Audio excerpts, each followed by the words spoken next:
Hey, welcome back. If this is your first time here, I'm really glad you pressed play. And if you've been walking this learning journey with me for a while now, welcome back, my friend. You know how we do things here. This podcast isn't just about English. It's about growth. It's about becoming stronger from the inside out. It's about learning how to think better, speak better, and live with more purpose. And today, I want to share something that could truly shift your future. Something you can carry with you, no matter where you live, what you do, or what language you speak. These are 21 skills that will pay you forever, not maybe, not someday, but for life. These are the kind of skills that don't fade. They grow. And they keep paying you with more confidence, more freedom, more opportunities. This episode isn't just for English learners. It's for dreamers, for builders, people who are tired of waiting and ready to level up. We're going to talk about mindset, communication, discipline, financial growth, emotional strength, and the kind of invisible skills that most schools never teach, but life demands. Each one will be simple, clear, powerful, and most importantly, so find a quiet place. Put your headphones on. And take this in like a conversation with someone who believes in your future, because I do. I believe in yours. Let's begin. Skill number 1, the ability to sell and negotiate. Let's be honest. The word sales makes a lot of people uncomfortable. They imagine pushy strangers, cold calls, slick words, and fake smiles. But that's not what real selling is. That's not the skill we're talking about. The ability to sell is the ability to communicate value. 2, influence. To persuade with truth. To speak in a way that helps people say yes, not because you force them, but because they saw the benefit clearly in negotiation. That's the art of balance. It's how you create a win-win. It's how you ask for what you're worth, without apology. It's how you speak with both confidence and care. Selling and negotiating are not just for business people. They are life skills. You use them when you ask for a raise, when you pitch a new idea, when you explain your boundaries to someone, when you even try to convince yourself to do something difficult. Every day you are selling something. And every day you are negotiating whether you know it or not. So why not get better at it? Let me give you a simple example. Imagine you're applying for a job. You're nervous, but you believe you can bring energy and fresh ideas. You get into the interview, they ask, "Why should we hire you?" Now this is where most people shrink. They say, "I work hard. I'm a fast learner." But that's not a sale. That's a wish. A real sale would sound more like, "I know. I don't have 10 years of experience, but I do have the ability to adapt fast." In my last internship, I learned a full data system in 2 days. I'm not just hardworking. I deliver early and I ask smart questions. If I don't know something, I don't hide. I improve. It's what I bring to your team. See that difference? It's not about bragging. It's about showing the facts with clarity and confidence. It's about making them feel hiring this person would be smart. That's selling. And if you can do that in your second language, like English, you are already ahead of so many people who never practiced that courage. Now let's talk negotiation. Imagine your boss gives you more work, but not more. Pay. You feel pressure. You don't want to lose the job. So what do? You breathe. You prepare. You don't explode. You express. "Thank you for trusting me with more responsibility. I've noticed the workload increase, and I've been handling it well. Now that I've proven I can deliver consistently, I'd like to have a conversation about adjusting compensation to match the added value I'm bringing. That's how you begin a negotiation. With facts, with calm, with respect, but also with self-respect. Here's a powerful truth. People treat you the way you train them too. If you always say yes without asking for what you need, you'll be seen as someone who can be overused. But if you communicate your value, if you make your boundaries clear, if you speak like someone who knows their worth, others will start to listen differently. Selling and negotiating are not about being aggressive. They're about being intentional. It's knowing how to show people why your voice, your work, your presence is valuable. Let me take you into something deeper now. Self-negotiation. This is when the real work begins, because the most dangerous negotiation is not with others, it's with yourself. Every time you say, "I'll wake up early tomorrow," but you hit snooze, you just lost a negotiation with yourself. Every time you promise, "I'll start studying tonight," but you scroll Instagram for 2 hours, you gave in. So how do we fix that? Start small. Negotiate with honesty. Instead of saying, "I'll study for 3 hours," say, "I will sit down and study for 20 minutes no matter what." Then do it.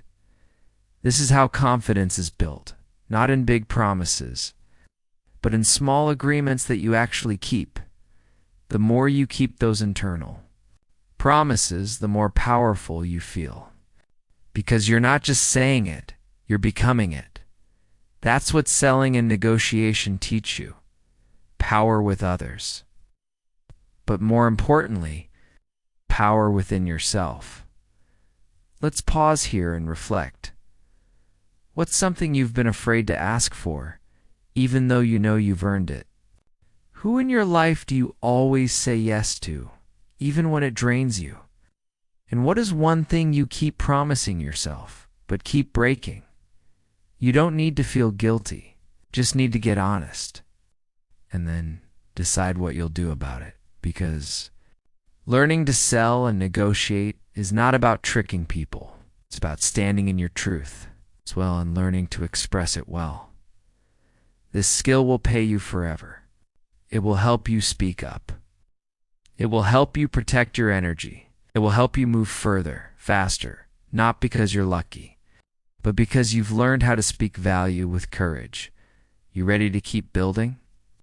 Skill number 2, the ability to convey what you think and feel. Have you ever sat in silence, feeling something heavy in your heart, but not knowing how to say it? Have you ever walked away from a conversation thinking, "I should have said more. I should have explained better," but the words just didn't come? That feeling, it's not weakness. It's a signal, a sign that this next skill might change everything for you. Because the truth is, you can be brilliant, talented, and kind.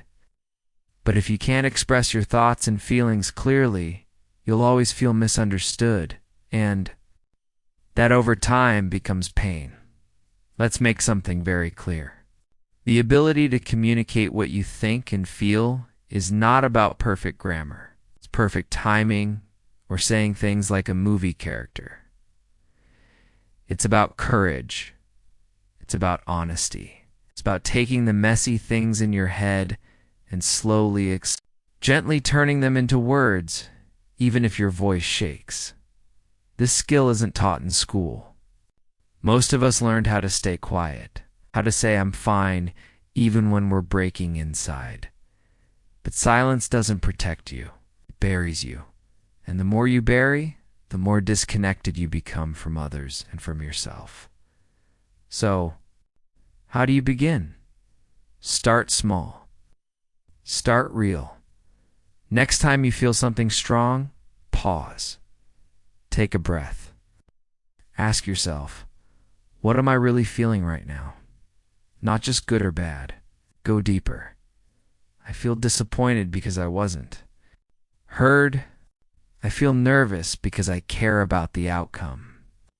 I feel angry, but under that, I feel hurt. Naming your feeling is the first step. Owning it is the next. And then you try to express it. Even if you fumble the words, even if it comes out slower than you hoped, or even if the grammar isn't perfect, say it anyway. Because every time you express your truth, your real truth, you get stronger, not louder, stronger. Here's something powerful you need to know. The people who connect deeply in life are not the ones who talk the most. They're the ones who speak from within. And if you're learning English, you might feel like your thoughts are too complex for your words. You know exactly what you feel, but you don't know how to say it yet. That's okay. Don't let that stop you. Speak with the words you have. Use what you know. If the sentence is simple, let it be simple. If you need to pause, pause. If you get emotional, let it happen. Your power is not in perfection. It's in presence. And when people feel you, not just hear you, that's when your words start to matter. Let me give you a real-life example. There was a student I once met, brilliant but quiet. Always quiet. She never spoke in group discussions. But one day, during a lesson on emotions, she raised her hand and said slowly, "I don't know how to say it all, but sometimes I feel invisible, and I don't want to feel invisible anymore." Was it simple, broken, beautiful, because she didn't hide? She didn't try to sound smart. She spoke what was real, and in that moment, everyone else in the room felt seen too. That's the power of this skill. It doesn't just change you. It changes the people around you. Now let's take this even deeper. Why do people struggle to express themselves? Because they were taught to fear their feelings. They were told not to complain, not to be too sensitive, not to make things difficult. So they learned to suppress, to hold it in, to avoid. But feelings that are unspoken don't disappear. They show up in stress, in anxiety, in frustration, in the way we snap at people for no reason. You don't need to live like that. Start letting your emotions speak. Give them a healthy voice. Because when you speak your thoughts stop controlling you. When you express your emotions stop building pressure inside you, and suddenly you feel lighter, stronger, more you. This is what you can start practicing today. 1. Write down what you're thinking when you feel something intense. 2. Say one sentence about your emotion out loud, even to yourself. 3. Try telling one person, in one simple sentence, how you feel. No judgment, just truth. That's how you build this skill. It won't be perfect, but it will be powerful. Because being able to say, "This is how I feel. This is what I believe. This is what I need," that's a kind of freedom no one can give you, and no one can take away. So ask yourself now, what thought inside you has been waiting to be spoken? What feeling have you been hiding because you didn't know how to share it? What truth have you been afraid to voice because you're worried? It wouldn't sound right. Now breathe. You don't need to speak it perfectly. You just need to start. Because the more you express your truth, the more alive you become. And that, my friend, is a skill that will serve you for life. Skill number 3, the ability to break a process down into smaller steps. Have you ever looked at a big goal and felt completely frozen? You wanted to improve your English, or launch that project, or change your career. And suddenly, the excitement faded, replaced by fear, by overwhelm, by confusion. You're not lazy. You're not unmotivated. You're just looking at too much. All at once. And that's where this next skill becomes your secret weapon. The ability to break a big process down into small, clear steps. Because success doesn't happen in one leap. It happens in inches, in moments. It's in daily quiet progress that nobody sees. The problem isn't that your dream is too big.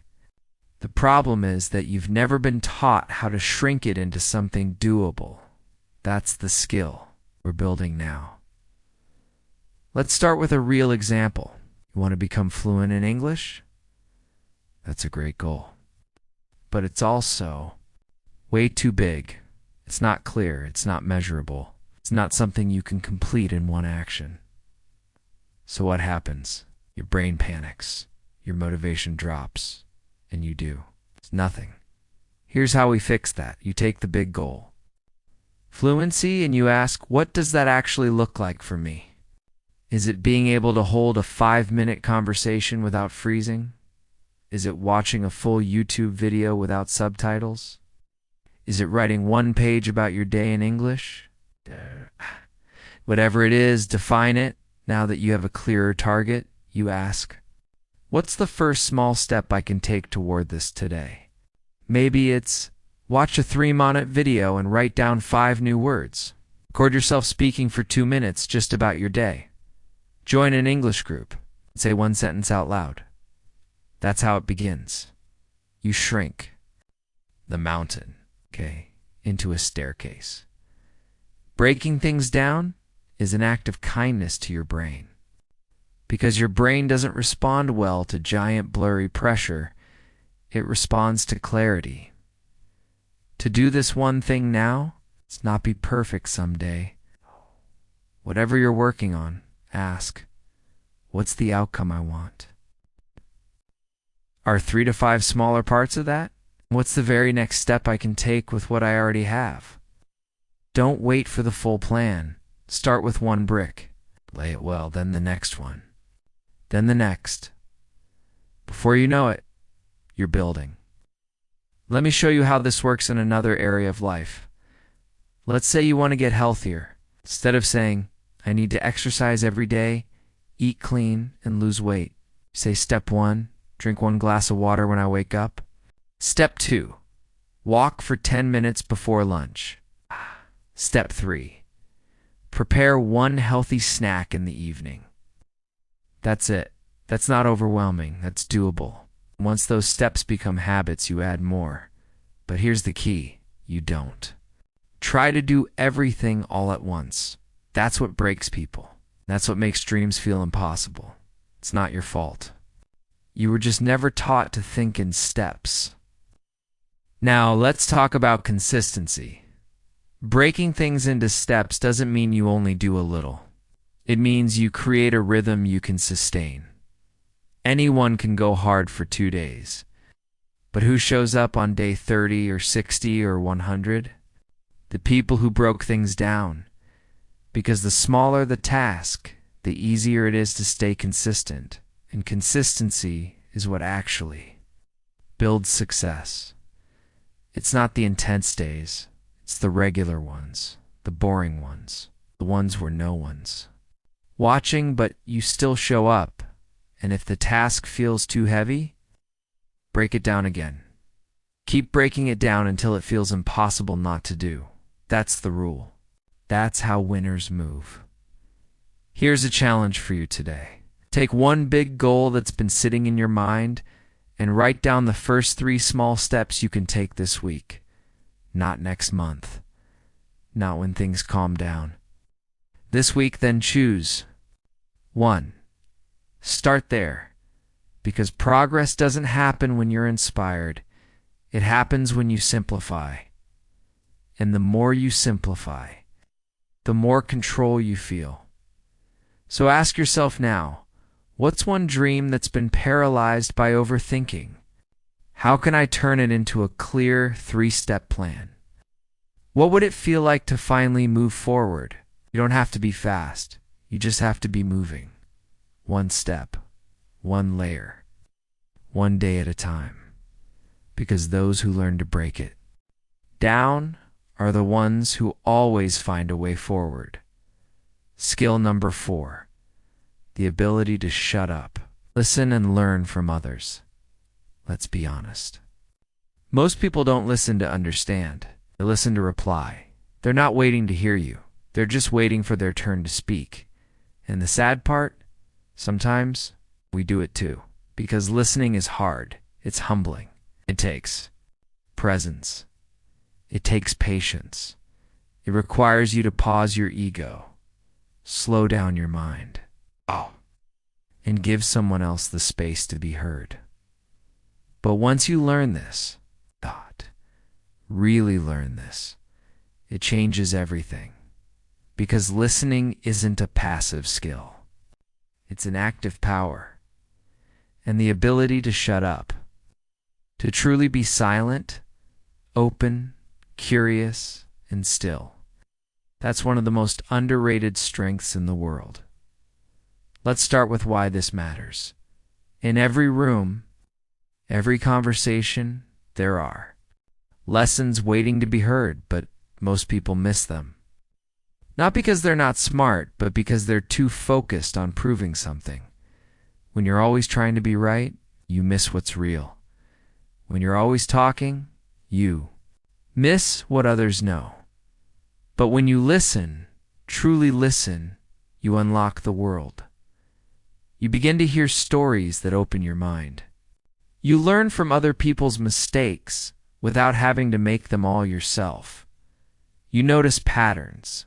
You hear pain between the words.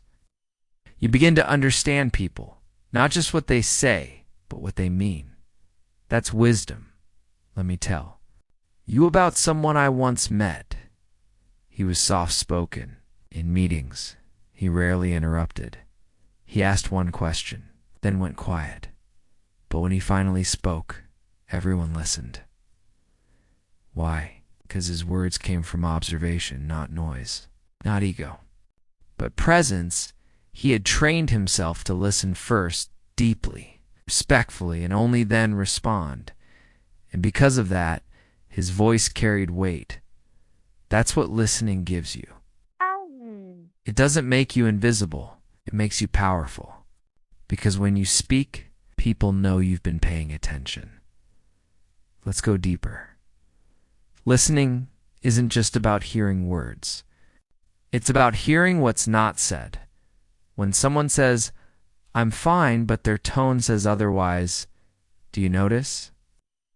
When your friend keeps joking but looks exhausted underneath, do you pause? When a teammate struggles but doesn't ask for help, do you lean in or do you scroll past? Real listeners pick up on the unsaid, the emotion, the body language, the hesitation. In this kind of listening, it builds trust, it builds leadership, it builds love. Because when people feel heard, they feel safe. And when they feel safe, they open up, and that's where real connection begins. So how do you build this skill? Start simple. Next time you're in a conversation, try speaking half as much as you normally would. Ask a question, then stop. Really stop. Don't plan your reply. Don't interrupt with advice. Don't look at your phone. Just be there. And when they finish speaking, pause. Then reflect.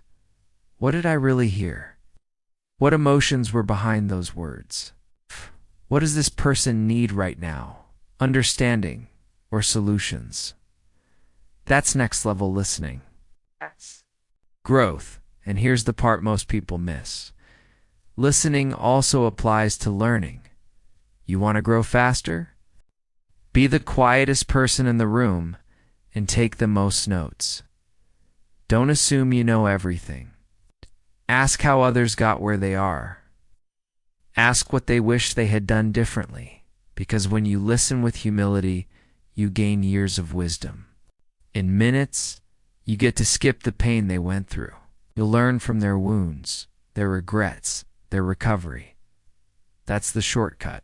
It's not arrogance. Not pretending, but humble listening. Let's flip it one more time. How often do you listen to yourself? Ice. Your body says, I'm tired. Do you hear it? Your heart says, this doesn't feel right. Your inner voice says something needs to change. Do you silence it?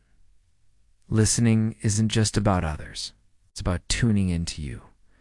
Because when you stop talking, when you get still, you start to notice things.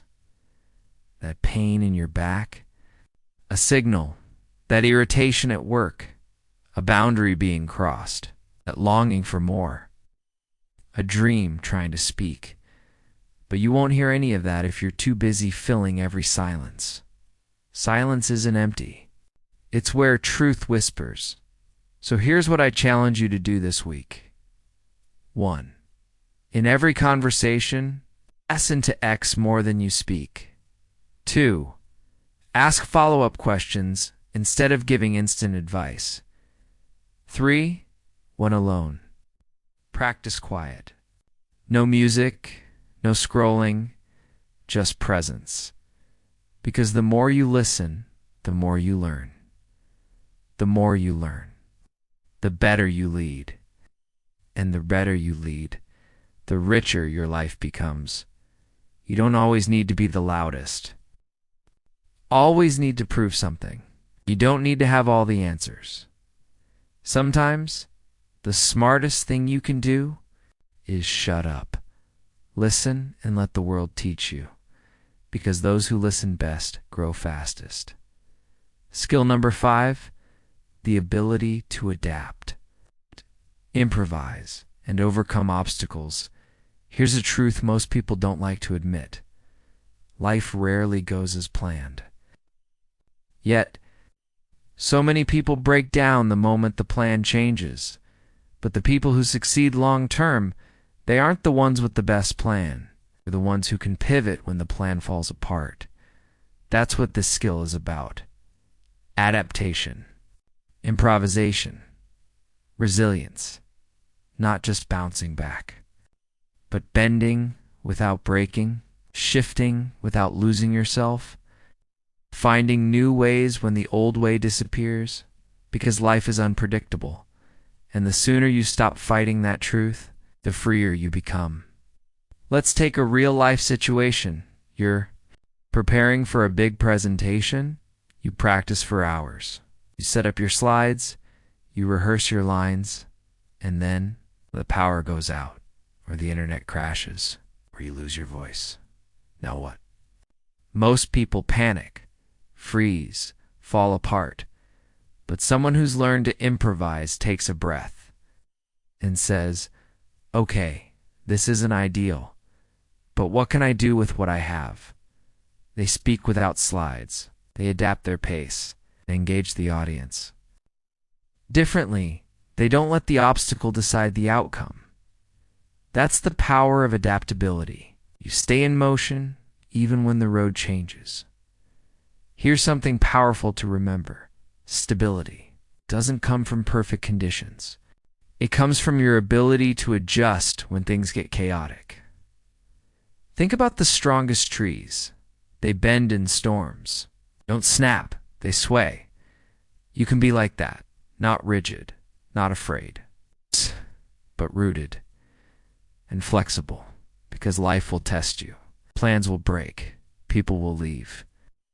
Jobs will change. Goals will shift. And in those moments, your ability to adapt and improvise becomes your superpower. Let me show you how this skill plays out in everyday life. You plan to study in the evening, but your child gets sick. Do you cancel completely? Tease? Or do you adjust, study for 10 minutes while they nap?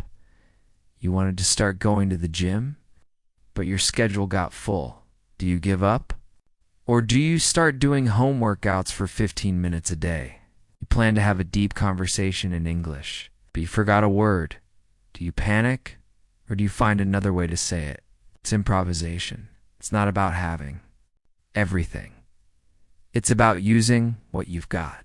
It's about asking, What can I do right now with what's available that still moves me forward? Because forward is the goal, not perfect. It's just progress. You want to build this? Skill.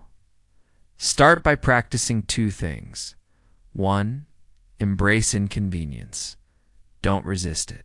Study it. Ask, what is this moment trying to teach me? Every inconvenience is a training ground for adaptability. 2. Play with problems. Not everything needs a serious, stressed-out solution. Try different approaches. Try messy ideas. Be curious. Improvisation is creativity under pressure.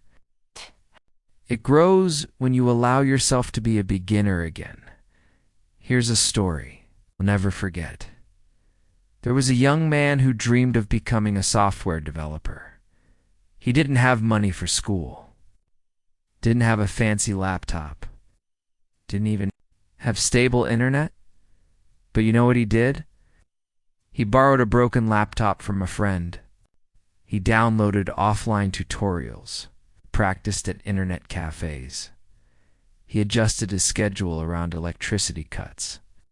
He failed a lot. But every time he hit a wall, he looked for another route. And today, he's working for a global tech company. Not because life made it easy, but because he made it possible. That's what adaptation looks like in real life. So here's what I want you to take away today. The world is not going to slow down for you. Plans will not always work the way you imagined. But you can become the kind of person who figures it out anyway. Ask yourself now, what obstacle am I letting stop me right now? What's a smaller step I haven't tried yet? How can I adapt even if the conditions aren't perfect? You're more capable than you think. But capability only shows up when comfort disappears. So the next time something breaks, don't fall apart. Improvise. Adapt. Overcome, because that is a skill that will pay you forever. Skill number 6. The ability to read, understand, and memorize theirs. Something quiet, yet incredibly powerful about the skill of deep understanding. In a world that moves fast, where people skim headlines, scroll endlessly, forget most of what they see, those who can sit down, read slowly, and remember clearly, they have an edge. Because when you know how to read and actually understand what you're reading, you're not just gathering words, you're building mental strength. You're training your brain too. Slow down, absorb, reflect, and retain. And that is a skill that never goes out of style. Let's break this down. Reading is not just looking at words. It's connecting with meaning. It's turning written language into insight. And more importantly, it's knowing what to do with that insight. There are 3 layers to this skill. 1. Reading. 2. Understanding. 3. Remembering. Most people stop at layer 1. They read, but don't slow down. They finish the page, but don't remember what they just read. They collect information, don't apply it. You're going to do something better. You're going to learn how to turn reading into transformation. Let's start with understanding the next time you read anything, a book, an article, a lesson. Ask yourself, what's the core idea here? Not the details, not the fluff, it's just the essence. Then ask, how does this relate to my life? Have I seen this happen around me? Do I agree with it? Why or why not? This reflection, this internal dialogue, is where true understanding begins. It's not about reading more, it's about reading deeper. Now, let's talk about memory. So many people say I have a bad memory. I can't remember new vocabulary. I forget everything I learned, but most of the time it's not your memory that's broken. It's the method you're using. Memory works best when there is emotion, repetition, and connection. Here's a tip. Every time you learn something new, use it as quickly as possible. If you read a new English phrase, say it out loud. Use it in a sentence. Teach it to someone. Record yourself saying it. Write it down in a short story. The more ways you interact with the information, the deeper it sticks. Memory is not passive, it's participation. Here's a simple practice you can start today. 1. Read for just 10 minutes a day. Choose something meaningful, even one paragraph. 2. Summarize what you read in your own words. Speak it or write it. 3. Connect it to your life. Ask, where have I seen this before? Why does it matter to me? 4. Repeat it tomorrow. Review what you read yesterday before starting anything new. It's not about volume. It's about retention, because the person who remembers leads. Let me give you a story. There was a young English learner who struggled for years. She read books, watched videos, tried everything, but she always said, "I forget it all." Until one day, she changed one thing. Instead of reading 10 pages a day, she read one paragraph and turned it into 3 real-life examples. She used the new words to describe her morning. She used them while speaking to herself in the mirror. She wrote one sentence every night using those same words. Within a few months, her vocabulary had doubled. Her confidence? Because she stopped consuming and started connecting. That's the difference. There's a phrase I love. Knowledge is not power. Applied knowledge is power. So don't just read to finish, read to use, read to remember, read to grow. You don't need to know everything. You just need to know what matters and keep it with you. That's the kind of learning that creates impact. Here's a challenge for you today. Choose one English word or phrase you've recently learned. Write it in your notebook. Say it out loud 3 times. Create one sentence that uses it in your own real life. Do it again tomorrow, and the next day. It doesn't take hours. It takes intentional repetition. Because the more you use it, the less you lose it. And that's how memory becomes a tool, not a struggle. So ask yourself now, what kind of learner am I? Visual, auditory, kinesthetic. How can I make my learning more personal, more emotional, more active? What's one small way I can make understanding and memory a daily practice? Because when you master this skill, reading, understanding, remembering, you give yourself a lifelong advantage, not just in school, not just in English, but in everything you do. Skill number 7, the ability to walk away. There's a skill no one teaches you in school, but it might be one of the most powerful skills you'll ever learn. The ability to walk away. Walk away from what drains you, from what disrespects you, from what no longer aligns with your growth. Because walking away is not quitting. It's choosing. It's protecting your energy. It's saying, I'm worth more than this. And that one decision to let go of what's hurting you can change the entire direction of your life. Let's start with the truth.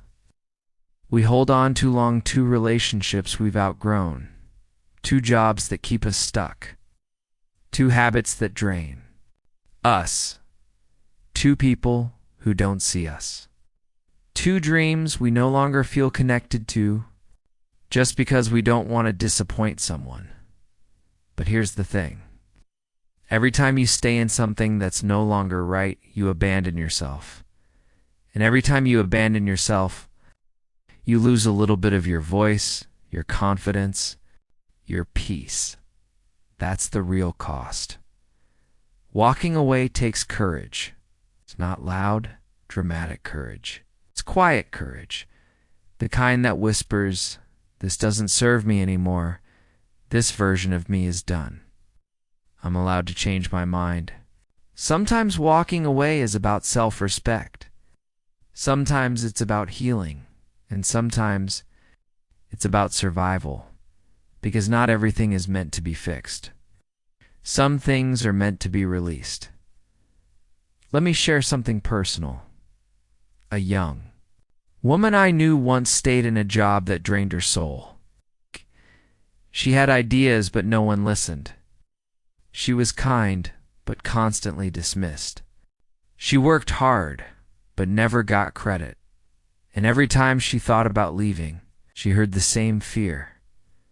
But what if nothing better comes? So she stayed. For 3 more years. Silent, exhausted, numb, until one day she heard a different voice, a quiet one inside her heart that said, "This is not the life you promised yourself." And that voice? It finally grew louder than her fear, so she walked away. No backup plan, just faith in something better.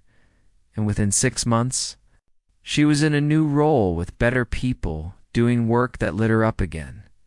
She didn't find better because she waited. She found better because she walked now. Walking away doesn't mean you run from every hard thing. It means you learn to feel the difference between a challenge that grows you and a pattern that breaks you. Ask yourself, is this uncomfortable or is it unhealthy? Am I growing through this or just shrinking in silence? If nothing changes in 6 months, would I still choose this? Your answers matter, and sometimes the most powerful thing you can say is no more. Not with anger, with clarity, because your peace. It's not too expensive. It's your foundation. Let's take this even deeper. What about when the thing you need to walk away from is not a person or a job, but a version of yourself? A version that keeps procrastinating, that keeps doubting, that keeps living in fear or in excuses or in the past. Sometimes growth looks like saying, I'm done being this version of me. I'm done holding myself back. I'm done pretending I'm not ready. You get to outgrow the old you, and yes, that might mean changing your environment, your habits, your mindset, your friends, because you cannot become someone new. If you keep standing in the same old story, here's a challenge. Take 10 quiet minutes today. Ask yourself, what am I still holding on to that is no longer healthy? What relationship, routine, or mindset do I know deep down I need to release? What would life feel like if I finally let it go? You don't have to fix it all today. You just have to be honest. You take one step and then another, because walking away isn't about giving up. It's about making space. Space for something lighter, truer, braver, something that feels like you. Remember this, the door to your next level won't open until you're willing to close the one behind you. So be brave, be clear, and when it's time, walk away, not because you're weak, but because you finally remembered how strong you really are. Skill number 8. The ability to manage time effectively. Let's be real. Now, everyone has 24 hours in a day. You, me, the most successful person you've ever seen.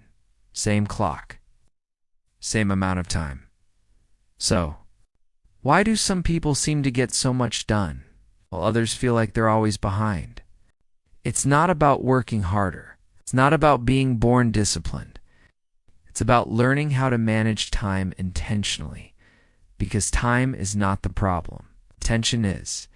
And once you master where your attention goes, your time begins to serve you, not drain you.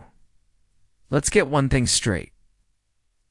Time management isn't about filling every hour. It's not about being busy all day. It's about making sure the important things don't get lost. Too many people live their lives reacting. Wake up gives. Check phone gives, scroll gives reply to messages, gives rush, gives get distracted, gives crash at night. Gives repeat, and at the end of the day they ask, what did I actually do today? It's not living. That's surviving. Real-time management is about choosing what matters most, for the world chooses for you. Let's look at a better way. It starts with priorities. It's not a to-do list of 20 things, but 3 key questions. 1. What matters most to me right now? To what's draining me but not moving me forward? 3. If I only got one thing done today, what would it be?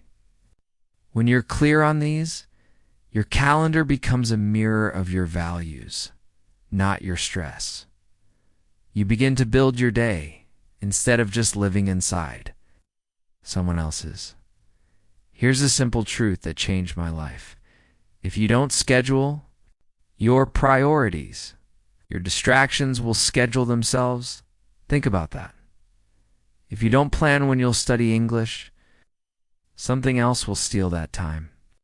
Social media, notifications, random requests, and your energy. Gone, but when you decide at 7:30 p.m., I'm studying. It's 20 minutes. And you treat that appointment like a meeting with your future.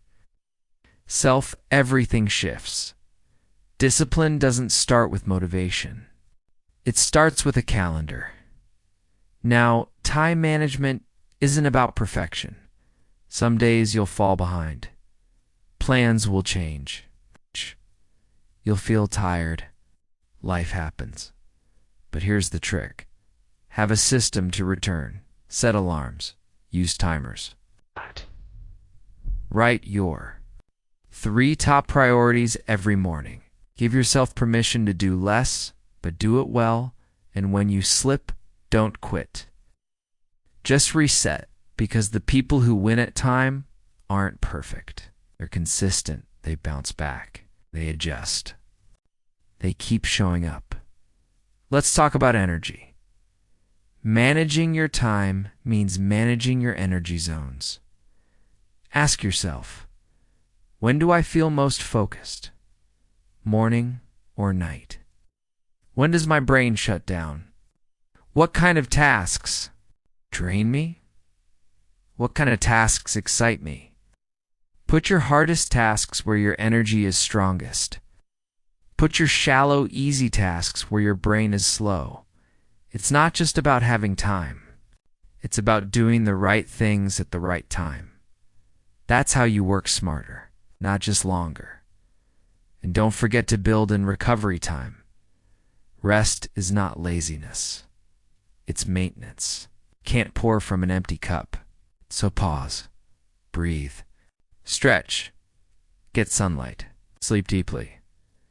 Because time spent resting is what makes the active time powerful. You don't need to hustle all day. You need to focus when it counts. And recover without guilt. Here's something you can try this week. 1. Choose 3 things that truly matter. Just 3.2. Block out time for them, even if just 15 minutes. 3. Set one timer to begin. And honor it like it's gold. 4. At night, ask yourself, did I spend my day or did I invest it? That question will change your life. Because when time becomes something you invest, you stop living on autopilot. And you start building on purpose. You don't need more time. You need better focus, better clarity, and better habits. This skill, it doesn't just help your productivity. It protects your dreams. It honors your purpose. In your mind and progress in your life. So ask yourself, what am I giving my time to that no longer deserves it? What one change can I make today that would free up more of my focus? How would it feel to finally be in control of my time instead of always chasing it? You deserve that feeling. You deserve that control. And you're not too late. You're right on time. Start mastering time itself. Skill number 9, the ability to stay positive and optimistic. Let's start with this. Staying positive doesn't mean ignoring reality. It doesn't mean pretending everything is okay when it's not. It doesn't mean faking a smile while you're breaking. Inside, staying positive is about perspective. It's about choosing hope, even when you're tired. It's about finding something to hold on to when everything around you feels heavy. Because life isn't always easy. You'll face storms. You'll feel stuck. You'll lose people, opportunities, energy, direction. And in those moments, it's not positivity that saves you. It's the skill of positivity. The decision to keep going, with light in your heart. Let's make something clear. Optimism is not a personality. It's a practice. It's a way of looking at life where you ask yourself, what's still good here? What's this teaching me? It's one small thing I can still do. People who stay positive aren't lucky. They're disciplined. They train their minds to return to hope. It's not because they're naive, but because they know the cost of staying in darkness too long. Here's a simple truth. Your mind believes what you feed it. Feed it fear, and you live small. Feed it anger, and you fight everything. Feed it comparison, and you never feel enough. But feed it gratitude, you grow. Feed it faith, you breathe better. Feed it beauty, kindness, progress, possibility, and suddenly, your world starts to shift. Not because everything outside changed, but because you did. Let me tell you about someone I know. He lost his job during a crisis. His savings were low. He had a family to support. Everything looked dark. But instead of falling into despair, he wrote down 3 sentences on his wall. 1. This is temporary. 2. Something new is being born from this. 3. I am capable, and I've been through worse. Every day he read those words, even when he didn't feel them, even when nothing changed outside. And little by little, his mindset got stronger. His energy improved. He started seeing new opportunities. 6 months later, he had a new career path. It's more aligned with his passion than ever before. That's not luck. That's the quiet power of chosen optimism. Now let's bring this into your daily life. Positivity doesn't have to be big. It can be smiling at a stranger, writing 1 sentence of gratitude in a notebook, saying thank you. To your body for getting you through another day, noticing the sky, even when the day feels heavy. Telling yourself this feeling will pass. I've survived before. These small moments of light build a stronger heart, because positivity is not about escaping reality. It's about remembering you still have power inside it. If you want to build this skill, here are 3 practices to start. 1. The 3 good things rule every night before bed. List 3 things that went well, no matter how small. It trains your brain to find what's working, not just what's broken. 2. Reframe the challenge. When something hard happens, ask, what's one possible gift inside this situation? Even if the answer is, I'm becoming more patient or I'm learning resilience. 3. Use empowering language. Change. I'm stuck to. I'm figuring it out. Change. This is the worst too. This is tough. But I'm still here. Your words shape your world. And remember, optimism doesn't mean you never cry. It means you cry. And keep believing. It means you feel it all and still move forward. It means you hold pain in one hand and possibility in the other. And when the world goes dark, you carry your own light. That's not weakness. It's strength on a soul level. So ask yourself now, what story am I telling myself every day? What could shift if I chose a more hopeful story just for today? Who would I become if I practiced seeing the light in every storm? Because staying positive is not about being perfect. It's about refusing to surrender your spirit to circumstances you can rise above. And that is a skill that will carry you through anything. Skill number 10, the ability to make decisions based on facts, not emotions. Let's be honest.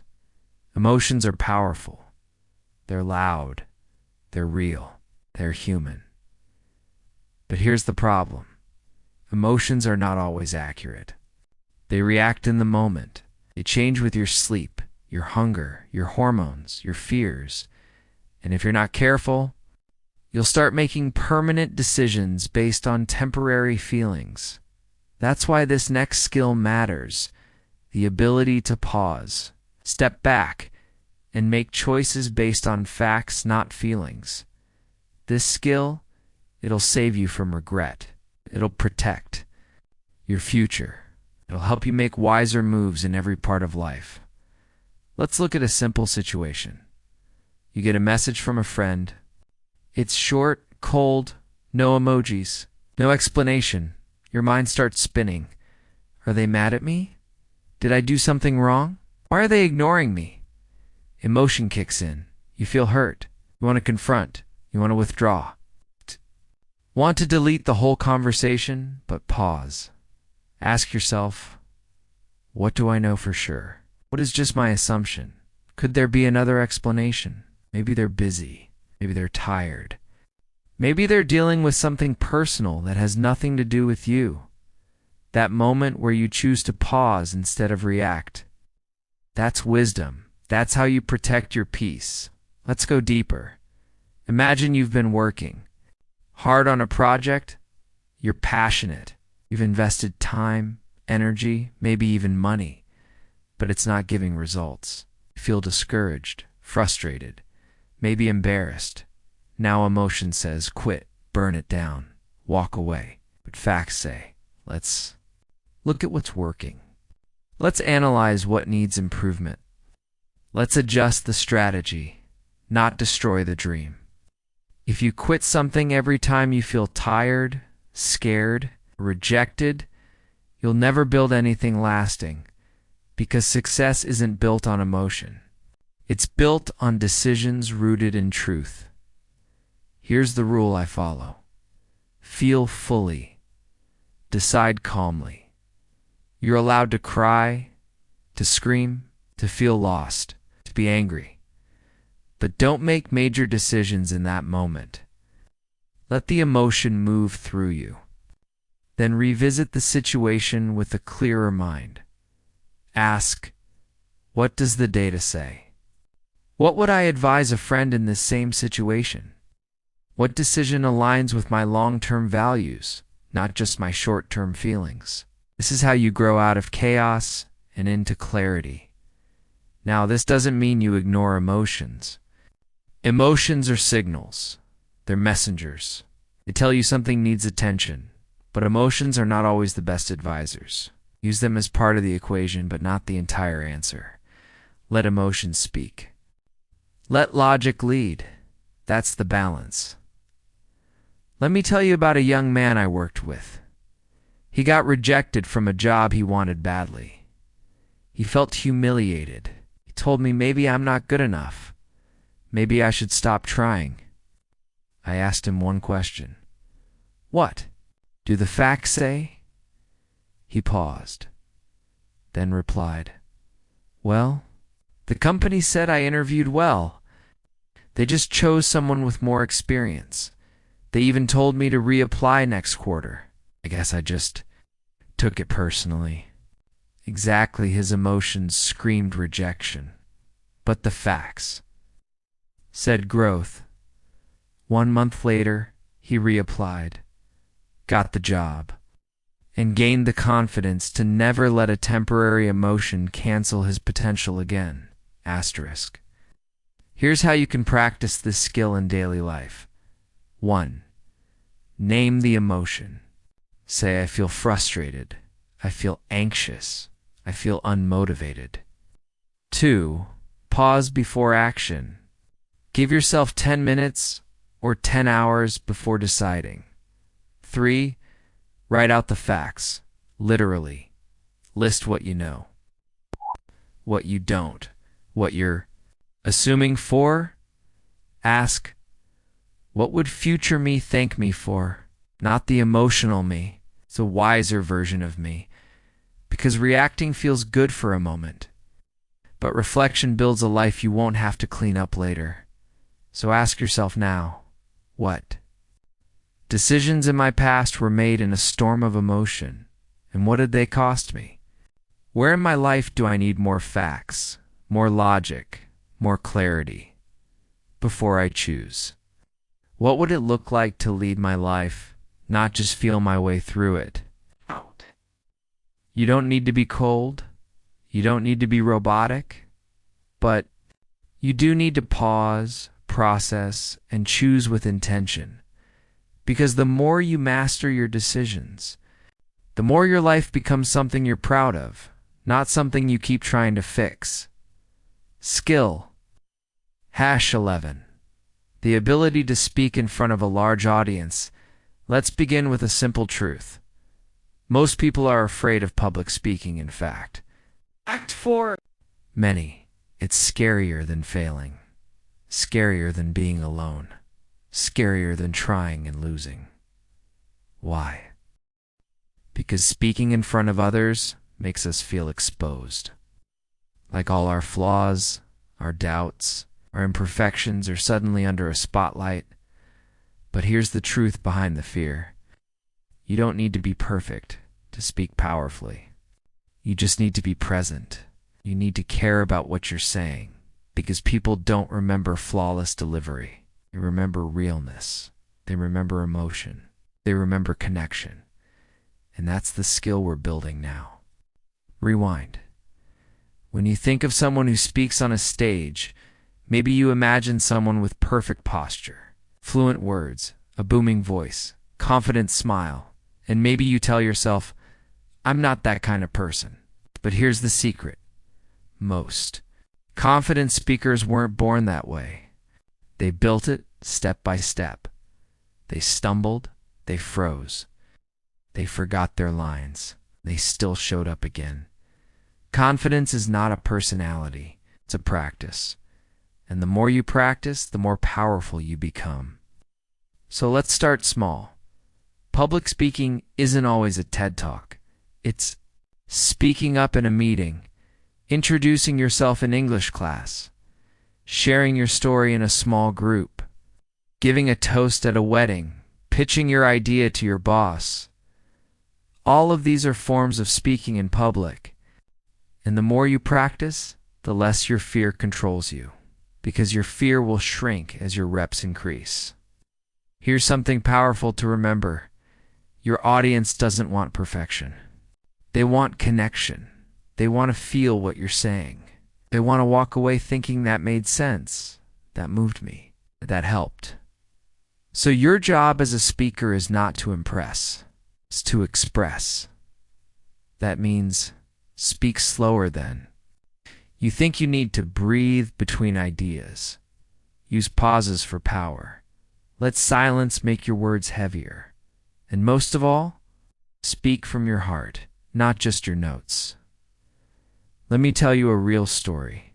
There was a young man who stuttered growing up.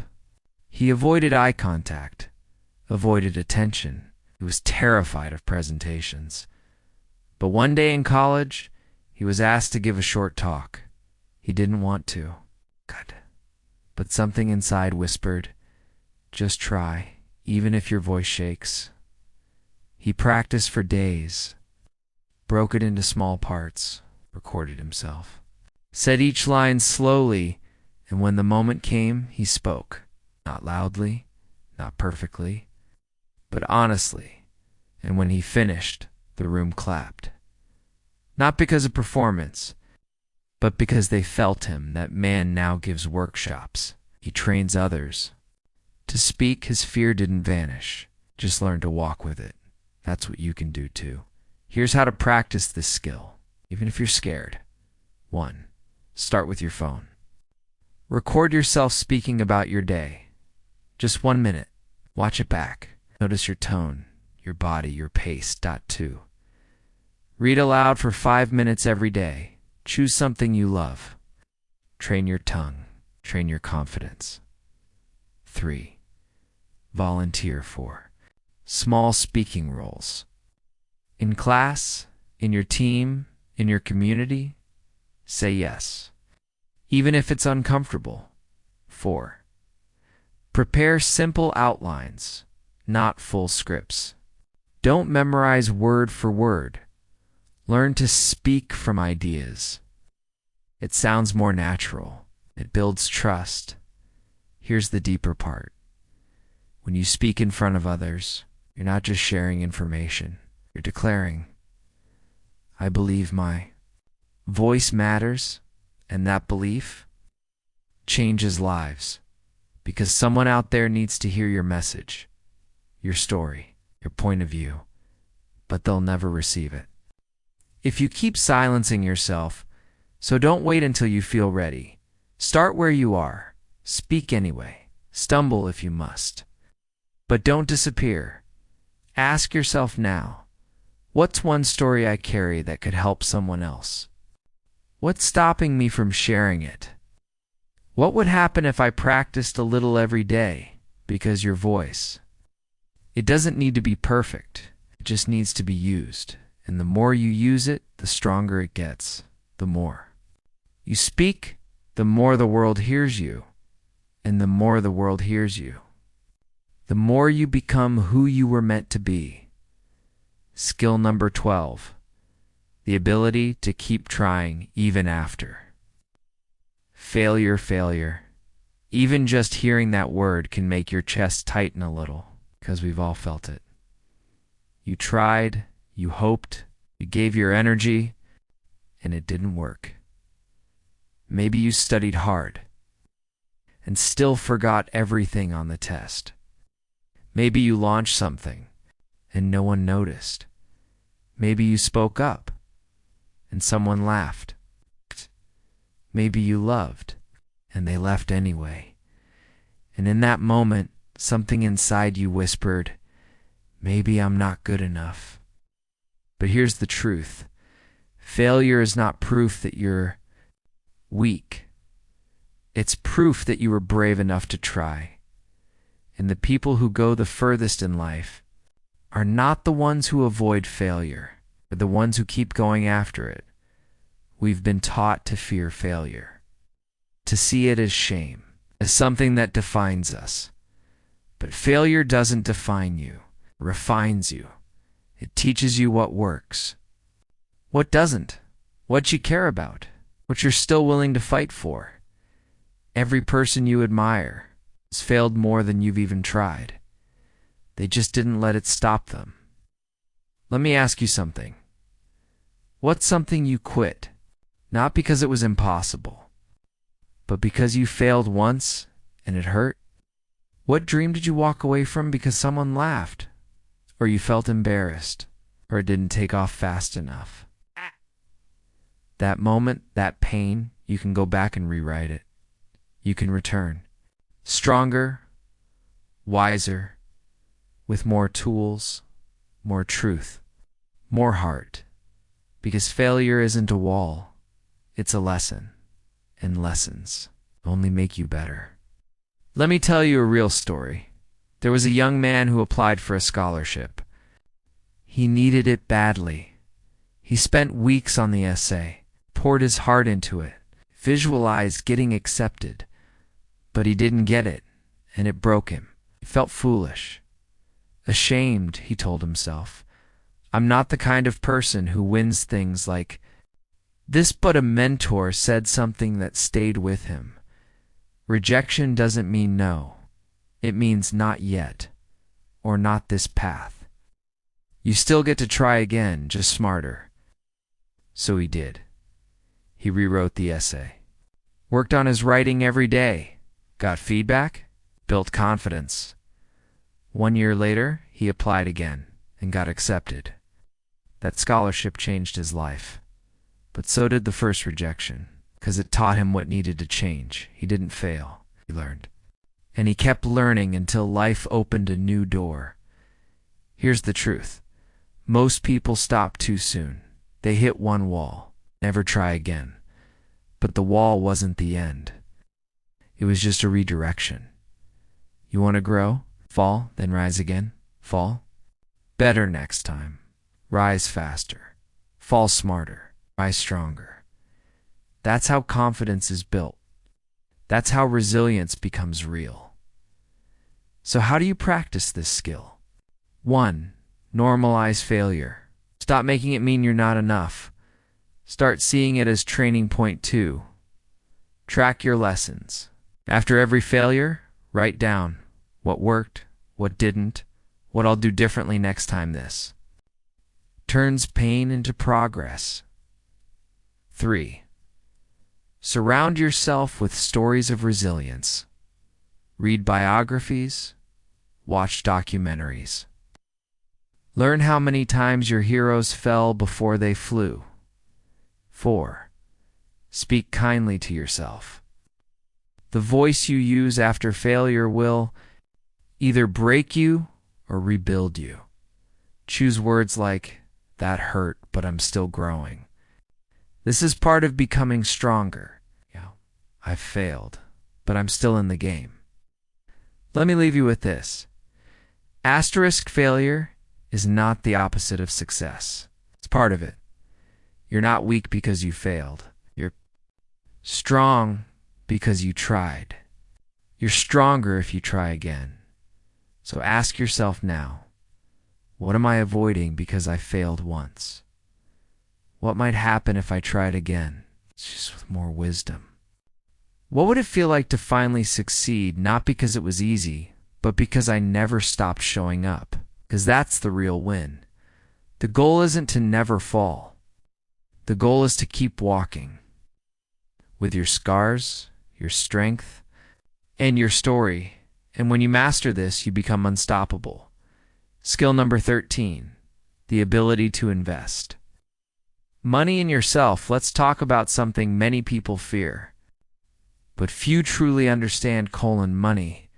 We spend so much of our lives chasing it, saving it, worrying about it. But very few of us are ever taught how to invest it in the one place it multiplies most.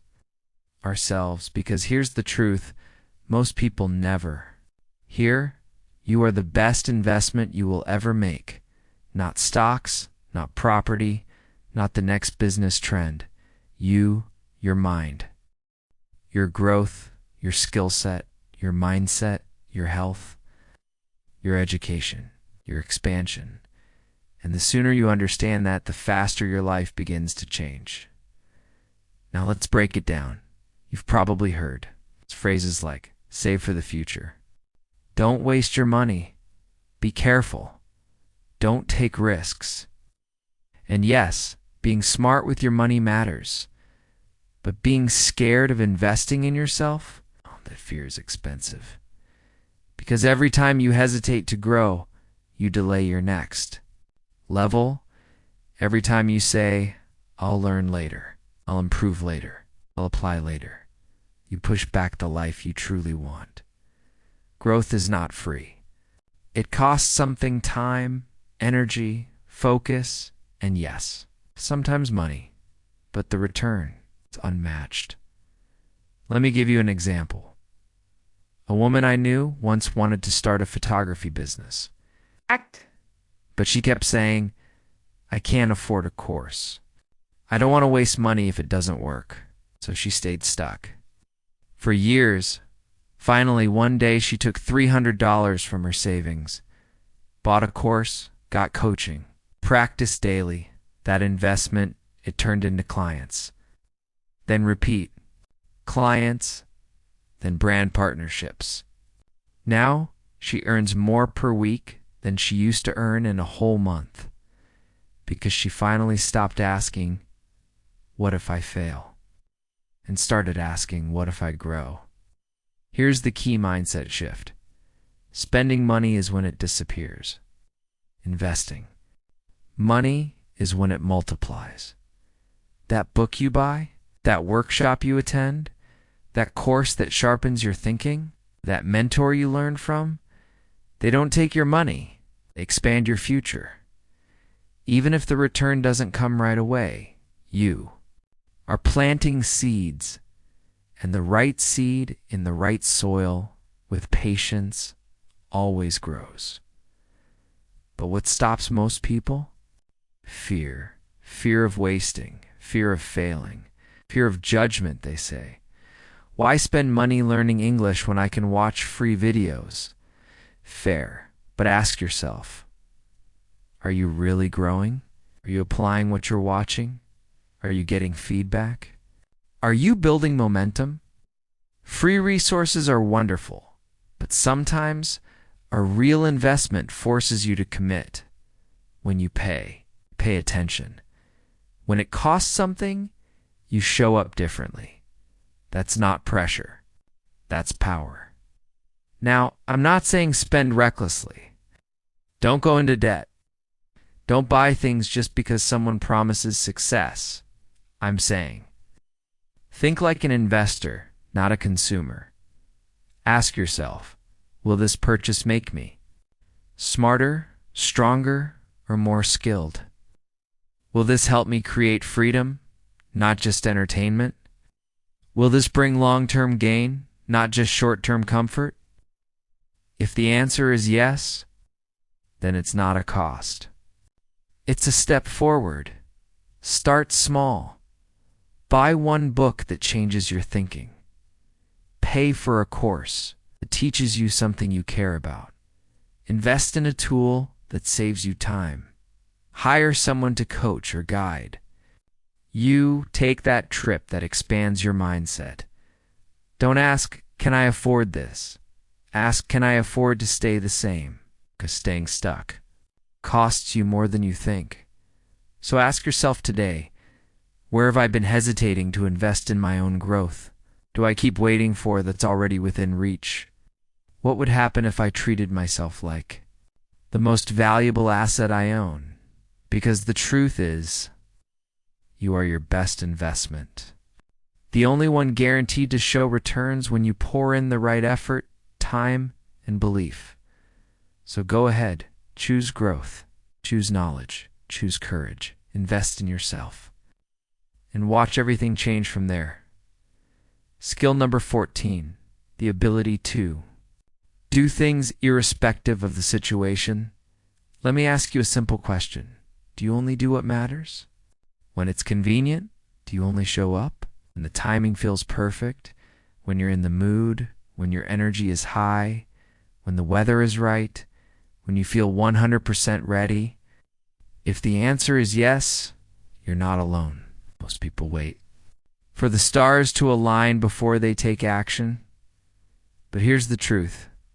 If your actions always depend on your conditions, you'll never be consistent. And without consistency, you'll never build anything that lasts. That's why this skill matters so much. The ability to do what needs to be done, whether the situation is ideal or not, because life won't always feel perfect. Growth doesn't wait for comfort. Let's be real.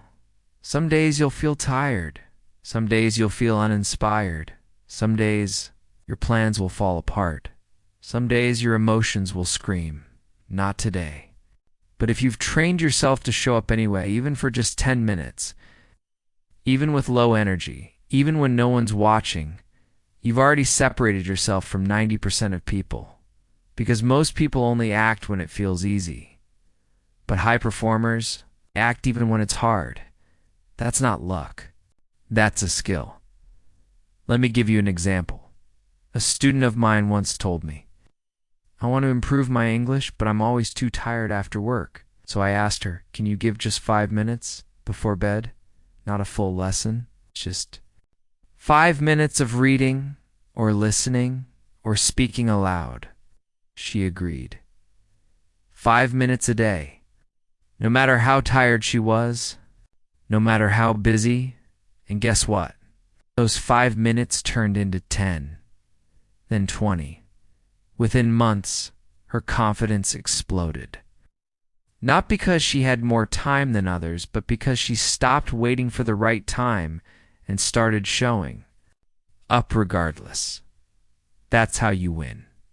Not in huge bursts, but in consistent steps, no matter the weather. This is what discipline means. Not pushing yourself until you collapse, but building the habit of doing what matters, even when you don't feel like it. You brush your teeth when you're tired. You show up for work when it's raining. You eat even when you're not in the mood. Why? Because some things are non-negotiable. So what if you treated your goals, your growth, the same way? What if showing up for yourself became something you do, whether life is cooperating or not? Let me ask you something. Do you stop learning English just because your day was hard? Do you cancel your self-care when your schedule is full?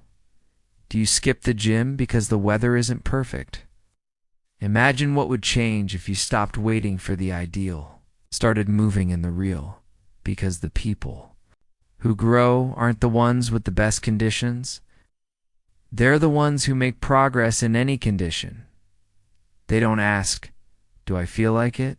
They ask, "What's the minimum I can still do today to stay in motion?" Here's how you build this skill. 1. Create non-negotiables. Pick one action that you'll do no matter what, even if it's small. Example, every day I'll speak 3 English sentences aloud, even if you're tired. Even if you're late, no excuses. 2. Practice microdiscipline. You can't do the full workout? Stretch for 5 minutes. If you can't study for 30, review 1 flashcard. Tiny action still counts. 3. Remember your why when the situation feels hard. Ask, why did I start this? What future am I building with this action? Purpose fuels persistence. This skill also applies when life gets emotional. You'll have days when your mind is cloudy, when your heart is heavy, when your motivation is gone. But if you can still do something small on those days, if you can still water the plant, even when it's raining, you build a deeper kind of strength. That's the kind of strength that lasts. Because success isn't about being perfect. It's about being reliable, even for yourself, especially for yourself. So ask yourself today, where have I been waiting for the perfect moment? What's one thing I can do even when it's not ideal? What would happen if I stopped waiting and started showing up anyway? Because the more you act regardless of the situation, the more unstoppable you become. And once you learn to do what matters, even when the mood isn't right, or even when life is messy, even when energy is low, that's when you realize you're not controlled by circumstances anymore. You're becoming the one in charge. Skill number 15, the ability to self-analyze. Slow down for a moment. Let's turn down the noise. Let's take a breath. Because this next skill isn't loud. It's not flashy. It won't make headlines, but it might quietly transform your entire life. The ability to self-analyze, not to judge, not to shame, but to understand. Because when you know how to look at yourself honestly, without fear, without ego, without excuses, you start to grow in ways that no course, no coach, no book can do for you. Self-analysis is the skill of being your own mirror. Looking in, instead of always looking out, here's the hard truth. It's easier to blame. It's easier to point fingers. It's easier to say, they made me feel this way. This always happens to me. I just have bad luck. But that thinking keeps you stuck, because if everything is someone else's fault, you have no power. And if you want to change your life, you need to take back that power. And it starts with asking better questions. So what does self-analysis look like? Like this. your growth, your skill set, your mindset, your health, your education, your expansion. And the sooner you understand that, the faster your life begins to change. Now let's break it down. You've probably heard phrases like, save for the future. Don't waste your money. Be careful. Don't take risks. And yes, being smart with your money matters. But being scared of investing in yourself, that fear is expensive. Because every time you hesitate to grow, you delay your next level. Every time you say, I'll learn later, I'll improve later, I'll apply later, you push back the life you truly want. Growth is not free. It costs something: time, energy, focus, and yes, sometimes money. But the return is unmatched. Let me give you an example. A woman I knew once wanted to start a photography business. But she kept saying, I can't afford a course. I don't want to waste money if it doesn't work. So she stayed stuck. For years, finally one day she took $300 from her savings, bought a course, got coaching, practiced daily. That investment, it turned into clients. Then repeat. Clients, then brand partnerships. Now she earns more per week than she used to earn in a whole month, because she finally stopped asking, what if I fail? And started asking, what if I grow? Here's the key mindset shift. Spending money is when it disappears. Investing. Money is when it multiplies. That book you buy, that workshop you attend, that course that sharpens your thinking, that mentor you learn from, they don't take your money, they expand your future. Even if the return doesn't come right away, you are planting seeds, and the right seed in the right soil with patience always grows. But what stops most people? Fear. Fear of wasting, fear of failing, fear of judgment, they say. Why spend money learning English when I can watch free videos? Fair, but ask yourself, are you really growing? Are you applying what you're watching? Are you getting feedback? Are you building momentum? Free resources are wonderful, but sometimes a real investment forces you to commit. When you pay attention. When it costs something, you show up differently. That's not pressure. That's power. Now, I'm not saying spend recklessly. Don't go into debt. Don't buy things just because someone promises success. I'm saying, think like an investor, not a consumer. Ask yourself, will this purchase make me smarter, stronger, or more skilled? Will this help me create freedom, not just entertainment? Will this bring long-term gain, not just short-term comfort? If the answer is yes, then it's not a cost. It's a step forward. Start small. Buy one book that changes your thinking. Pay for a course that teaches you something you care about. Invest in a tool that saves you time. Hire someone to coach or guide. You take that trip that expands your mindset. Don't ask, can I afford this? Ask, can I afford to stay the same? Because staying stuck costs you more than you think. So ask yourself today, where have I been hesitating to invest in my own growth? Do I keep waiting for that's already within reach? What would happen if I treated myself like the most valuable asset I own? Because the truth is, you are your best investment. The only one guaranteed to show returns when you pour in the right effort, time, and belief. So go ahead, choose growth, choose knowledge, choose courage, invest in yourself, and watch everything change from there. Skill number 14, the ability to do things irrespective of the situation. Let me ask you a simple question. Do you only do what matters? When it's convenient, do you only show up? When the timing feels perfect, when you're in the mood, when your energy is high, when the weather is right, when you feel 100% ready? If the answer is yes, you're not alone. Most people wait for the stars to align before they take action. But here's the truth. If your actions always depend on your conditions, you'll never be consistent. And without consistency, you'll never build anything that lasts.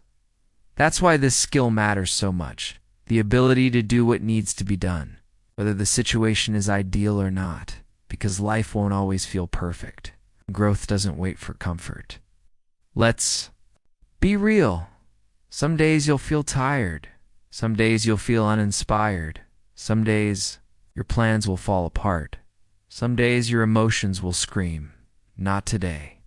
But if you've trained yourself to show up anyway, even for just 10 minutes, even with low energy, even when no one's watching, you've already separated yourself from 90% of people.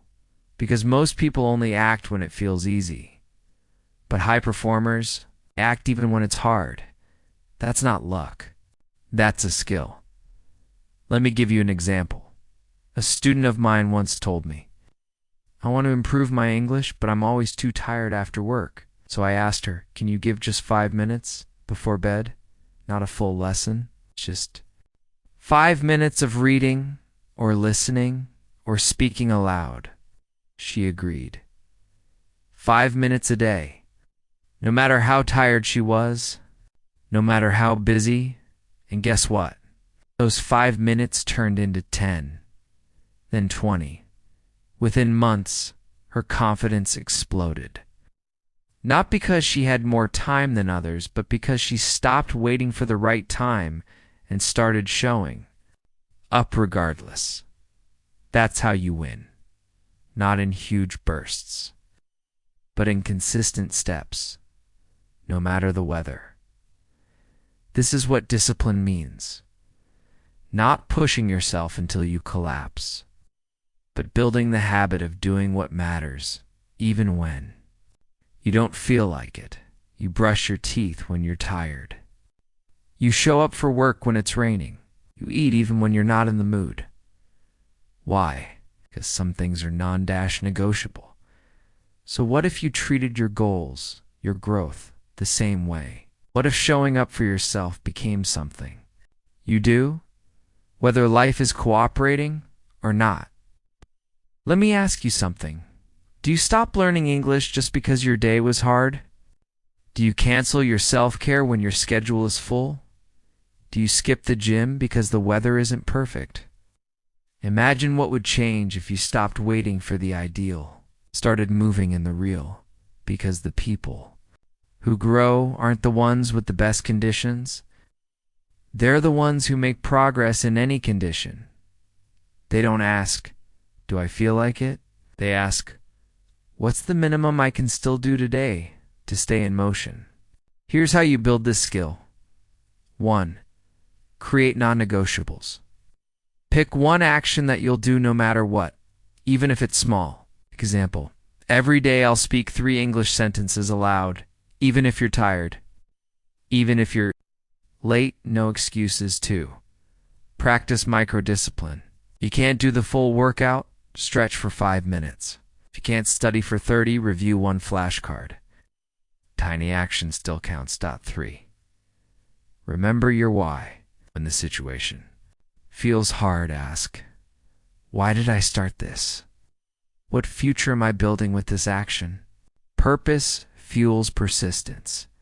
This skill also applies when life gets emotional. You'll have days when your mind is cloudy, when your heart is heavy, when your motivation is gone. But if you can still do something small on those days, if you can still water the plant, even when it's raining, you build a deeper kind of strength. That's the kind of strength that lasts. Because success isn't about being perfect. It's about being reliable, even for yourself, especially for yourself. So ask yourself today, where have I been waiting for the perfect moment? What's one thing I can do even when it's not ideal? What would happen if I stopped waiting and started showing up anyway. Because the more you act regardless of the situation, the more unstoppable you become. And once you learn to do what matters, even when the mood isn't right, or even when life is messy, even when energy is low, that's when you realize you're not controlled by circumstances anymore. You're becoming the one in charge. Skill number 15, the ability to self-analyze. Slow down for a moment. Let's turn down the noise. Let's take a breath. Because this next skill isn't loud. It's not flashy. It won't make headlines, but it might quietly transform your entire life. The ability to self-analyze, not to judge, not to shame, but to understand. Because when you know how to look at yourself honestly, without fear, without ego, without excuses, you start to grow in ways that no course, no coach, no book can do for you. Self-analysis is the skill of being your own mirror. Looking in, instead of always looking out, here's the hard truth. It's easier to blame. It's easier to point fingers. It's easier to say, they made me feel this way. This always happens to me. I just have bad luck. But that thinking keeps you stuck, because if everything is someone else's fault, you have no power. And if you want to change your life, you need to take back that power. And it starts with asking better questions. So what does self-analysis look like? Like this. But eventually he changed one belief. Every sentence I speak makes me stronger. And he started small, saying one phrase at the cafe, one question at the market, one conversation a week with a friend. And guess what? People didn't laugh. They leaned in. They encouraged him. They saw effort and respected it. Now he speaks daily in his global job, not because he became perfect, but because he chose to keep speaking. That's the real victory. You don't need a perfect accent. You don't need native fluency. You need courage and consistency. Here's how to build this skill. 1. Speak daily. Even if it's to yourself. Say what you see. Describe your day. Repeat phrases aloud. 2. Stop judging yourself. You are learning. You are growing. You are allowed to sound in progress. 3. Listen often. Podcasts, songs, shows, your ears teach your tongue. 4. Celebrate small wins. Said your first full sentence. That's huge. Understood a conversation. Amazing. Progress doesn't always look fast, but it always adds up. Here's something I want you to hear clearly. Your voice matters in every language. The moment you begin speaking a second language, you're telling the world, I'm willing to grow. I'm willing to sound imperfect so I can become powerful. Not here to impress. I'm here to express that energy. It's that mindset. It will carry you far. So ask yourself now, what if I gave myself permission to speak? Even if I make mistakes, what could open for me if I became conversational in another language? Who could I connect with? What doors could I walk through? Because when you speak more than one language, you don't just learn new words. You become someone new. You become someone who knows how to grow, how to reach out, how to belong in more than one place.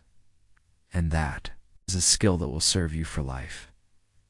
Skill number 18, the ability to stay calm under pressure. We all feel it. Deadlines, expectations, arguments, fear of failure, fear of being judged, fear of disappointing others or ourselves. It comes when the stakes are high, when the room is loud, when emotions are raw, when time is short, and everything feels like it's on the line. But here's something most people don't realize. The world doesn't get easier, but you can get calmer, and that calmness That's not just a feeling, that's a skill, a choice, a practice. And when you learn to stay calm under pressure, you become the anchor in the storm. Not just for yourself, but for everyone around you. Let's start with this. Pressure isn't always a bad thing. Some pressure is good. It wakes you up. It sharpens your focus. It means something matters. But when pressure takes over, when it shakes your voice, clouds your thoughts, triggers anxiety, pushes you into panic or silence, that's when calm becomes your superpower.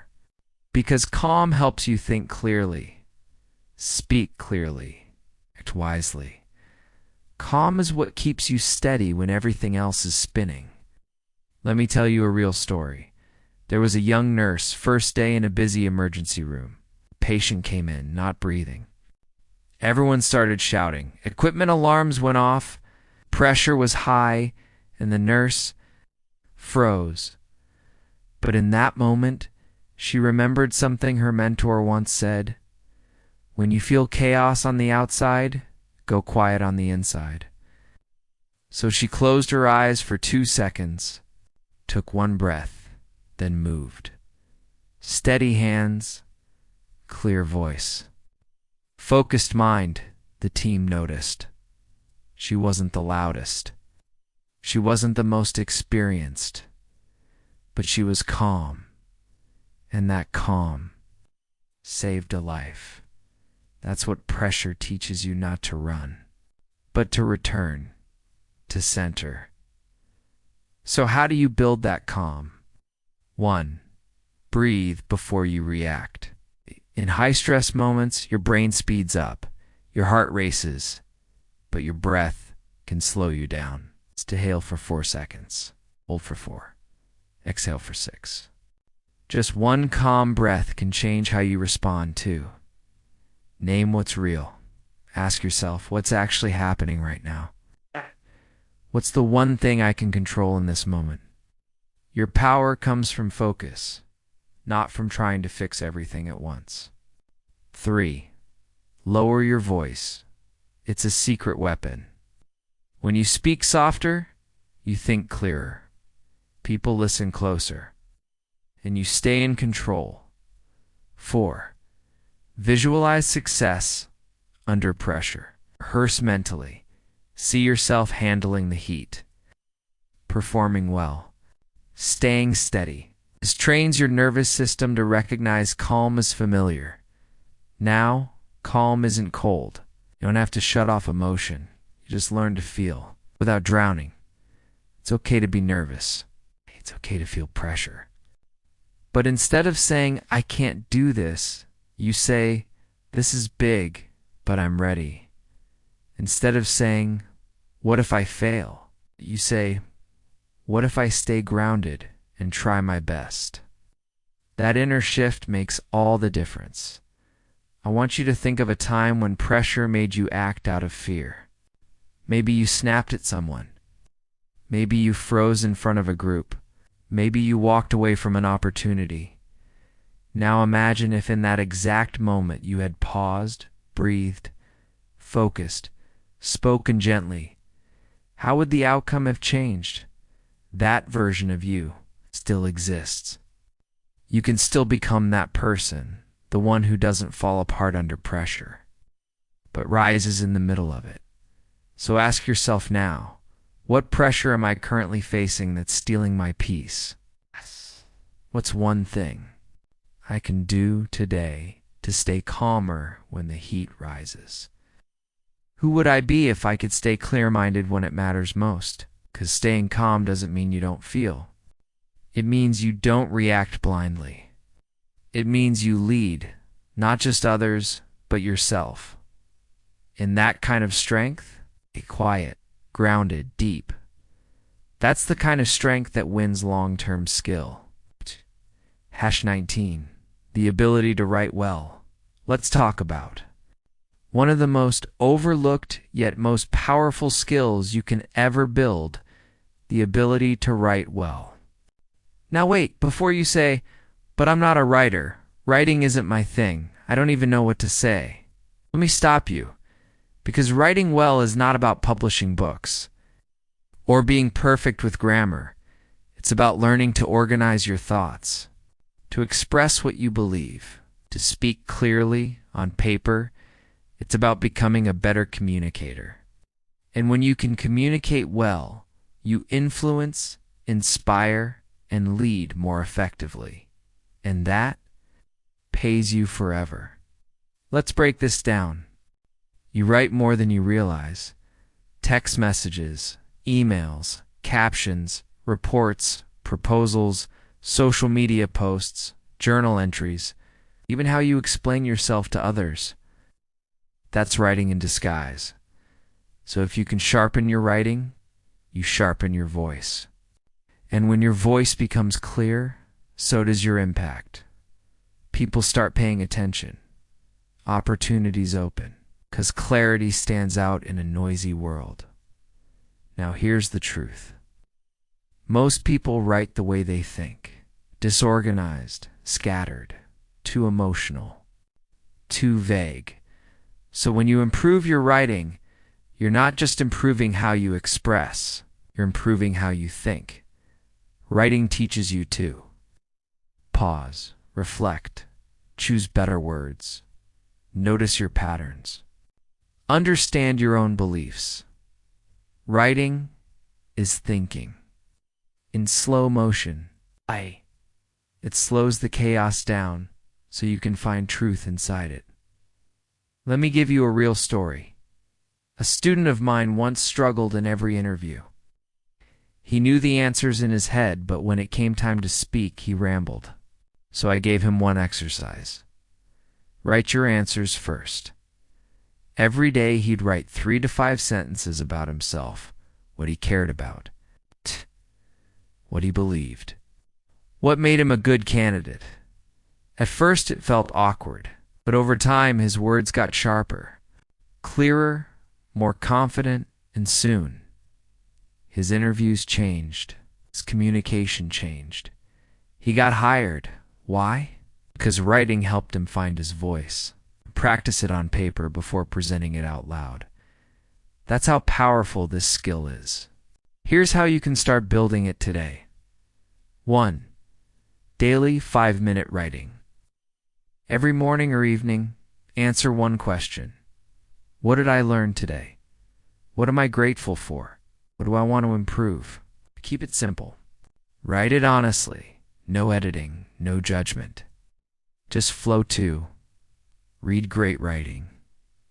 What you read shapes how you write. Choose books, articles, or newsletters that are clear and inspiring.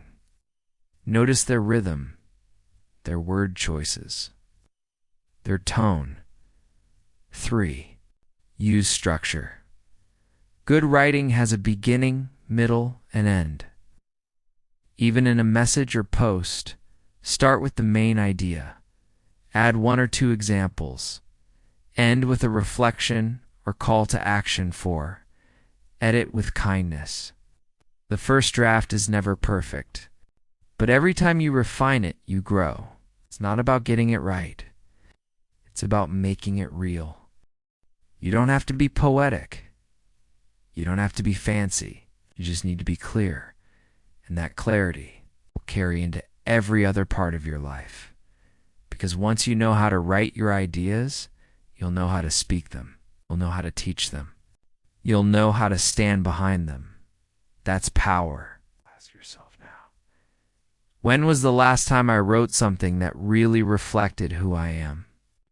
How would my life improve if I could express myself more clearly in writing? What one writing habit could I start this week? Because writing isn't just a task, it's a tool. It sharpens your thoughts, heals your emotions, organizes your ideas, and shows the world who you really are before you even say a word. So write often. Write badly if you must. But keep writing, because your voice deserves to be seen, not just heard.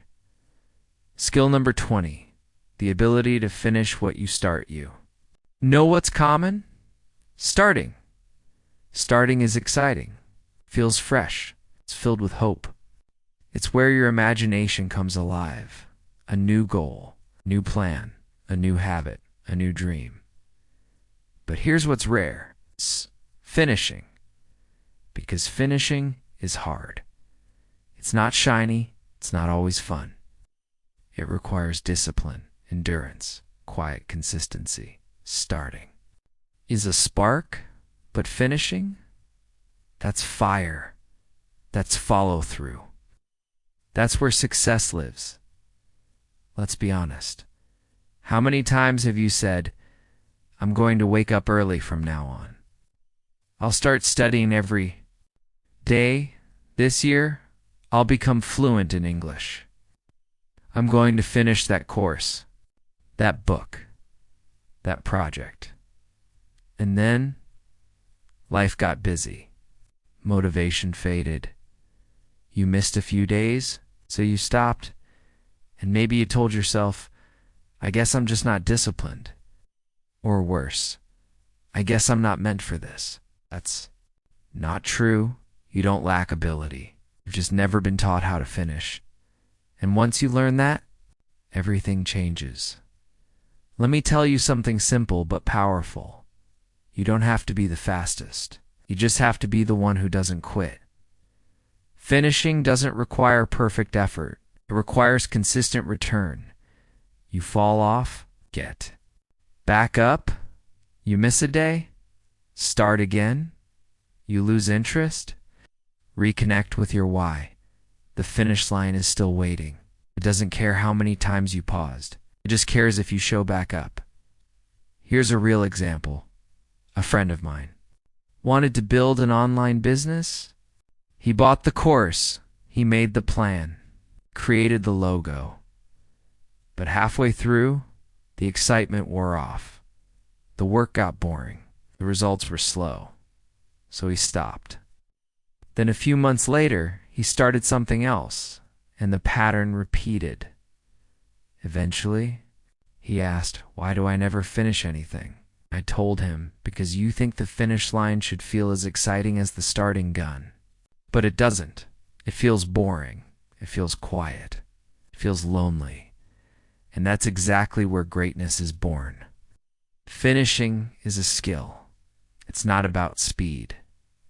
It's about returning. It's completing, even when you don't feel like it. Especially when you don't. Here's how to build this skill. 1. Shrink the finish line. Instead of saying I'll write a book, say I'll write 1 page a day for 30 days. Instead of saying I'll be fluent, say I'll study 10 minutes a day for 90 days. Smaller goals are easier to finish. And finished. Goals build trust too. Track progress visibly. Use a calendar, a journal, a checklist. This check mark is proof that you showed up. That builds momentum. 3. Expect boredom. Finishing means doing things when they're no longer exciting. The moment boredom hits, remind yourself, this is where most people stop. But I'm not most people. 4. Celebrate completion. Big or small, when you finish something, celebrate. Because finishing builds identity. And your identity drives future action. Let me say this again, clearly. Finishing changes who you believe you are. When you finish something, even something small, you tell yourself, I follow through. I'm reliable. I keep my promises even to myself. That belief, that's where your confidence starts.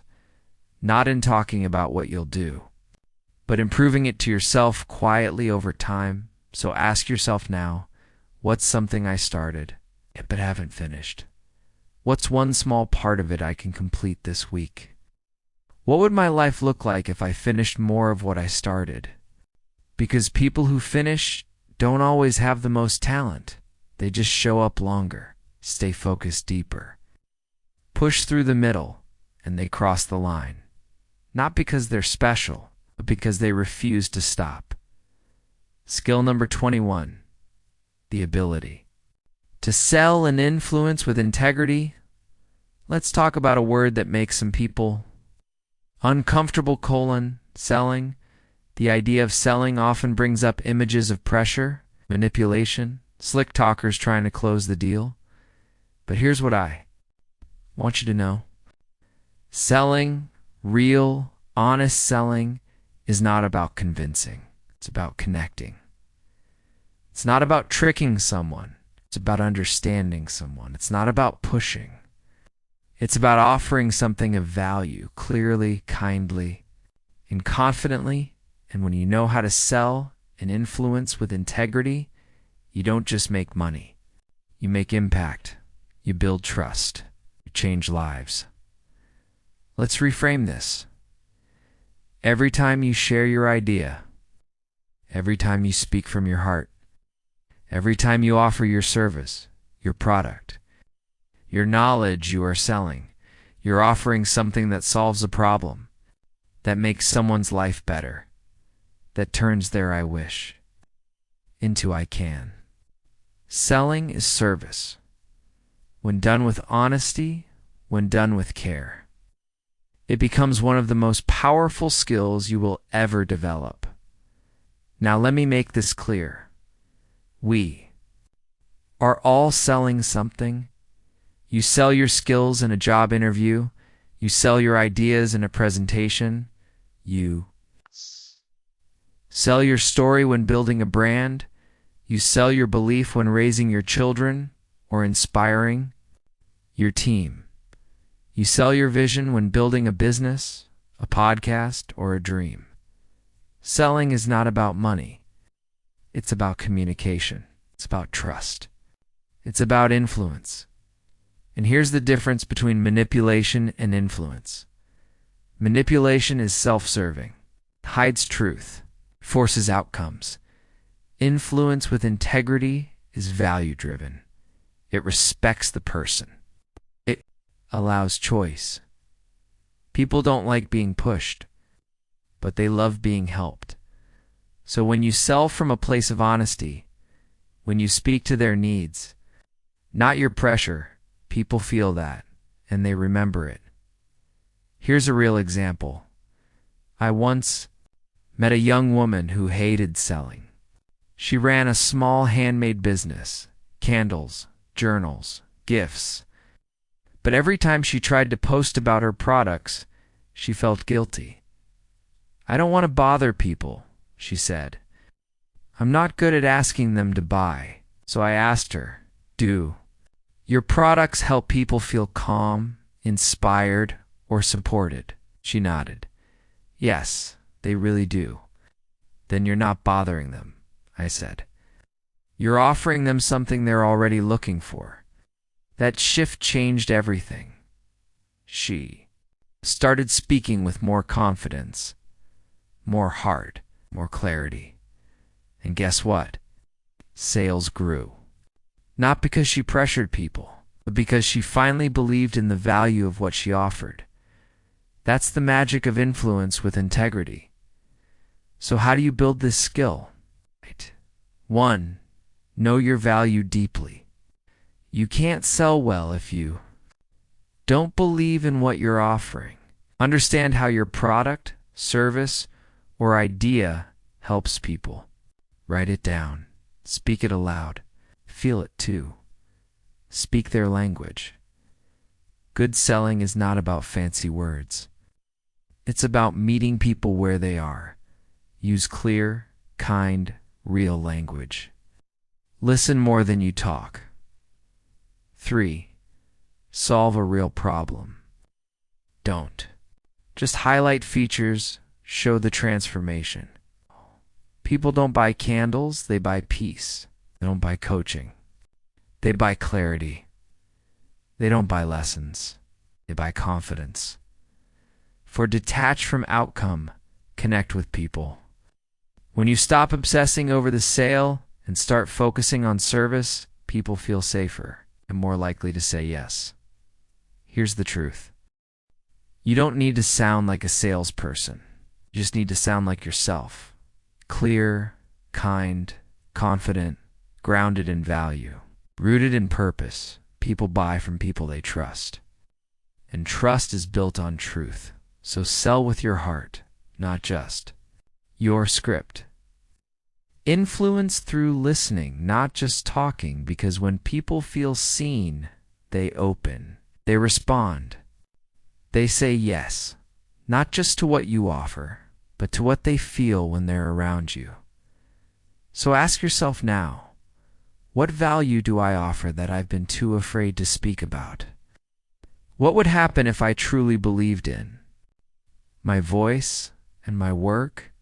What would it look like to influence with calm honesty instead of fear? Because this is the final skill in our journey, but maybe the most powerful of all. The ability to sell and influence with integrity will not only pay you forever, it will serve others forever. And when you build your life around that, the rewards go far beyond money. You build trust, you build reputation, you build legacy. And that, something worth selling. Take a breath with me.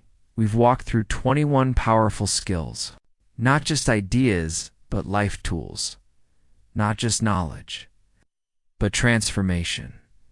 Skills that won't expire. Skills that don't rely on luck. Skills that aren't controlled by trends or algorithms or outside approval. These are forever skills. The kind that shape your relationships, your income, your purpose, your peace. And here's what they all have in common. They're learnable. They're practical. And they live inside of you. Not in some book you haven't read yet. Not in a course you can't afford. Not in someone else's talent. Inside you. If you've listened to this podcast, not just heard it, but really felt it, then I want to remind you of something. You are not behind. You are not late. You are not broken. You are learning. You are stretching. You are building something quiet and strong and long-lasting. You're not just gaining skills.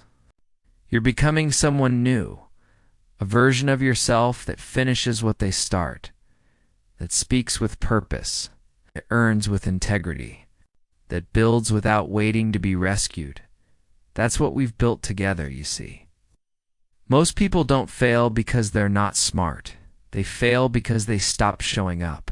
They wait for motivation. They wait to feel ready. They wait for permission. But the life you want won't be handed to you. It will be shaped by the skills you grow, the actions you repeat, and the courage you show when no one is clapping yet. You don't need more noise. You need more clarity. Now you have it. So here's my final challenge to you. Pick one of the 21 skills, just one, and start practicing it daily, quietly, imperfectly. Don't aim for perfection. Aim for consistency. Because when you focus on building just one skill with love, the rest begin to rise with it. And over time, you'll look back and realize you didn't just learn a few tools, you rewired your life. Thank you for being here. Thank you for showing up for your growth, for listening with your heart, for staying curious even when life gets loud, for believing even when it's hard. This isn't the end. This is a beginning. And I can't wait to see what you create with the skills you now carry inside you. Remember this, you are your best investment. And these skills, will pay you forever. Until next time, keep learning, keep showing up, and never forget. Your voice matters, your growth matters, and you were never meant to stay small. I'll see you in the next episode, with all my respect and belief in you.